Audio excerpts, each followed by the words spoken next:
بسم الله الرحمن الرحيم. الحمد لله والصلاة والسلام على رسول الله وبعد.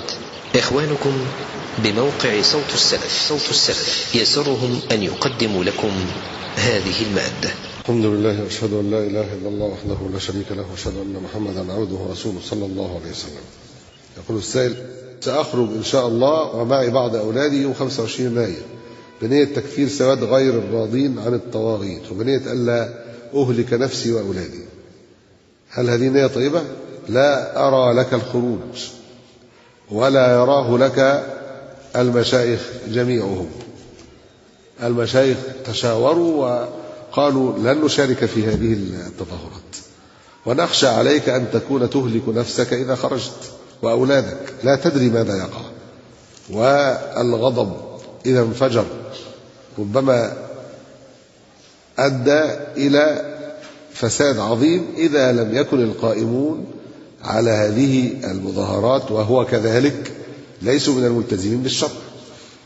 ونحن لا نرضى بأي مظلمة لأي أحد، ولكن فعلا لابد من ضبط الأمور ضبطا صحيحا. لا تغتر. أولا تونس الناس كلها بتقول نجحت، هو الراجل هرب صحيح لكن الثورة لم تنجح بعد. النجاح أن يوجد نظام إسلامي في الحقيقة، على الأقل نظام أقل قهرا وظلما للناس، حتى نقول ده بالمقاييس الدنيوية أنها نجحت. لكن الحقيقة أن الحكومة هي الحكومة، الأمر لم يتغير بعد كثيرا، الموازين ما تبقاش سريعة.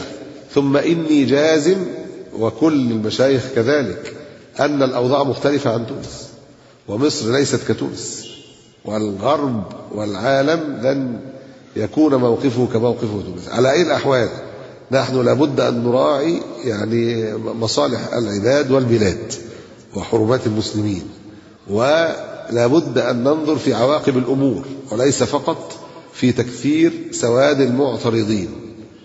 ونحن لنا رؤية شاملة في الإصلاح نتكلم عنها كثيرا ونبينها دائما.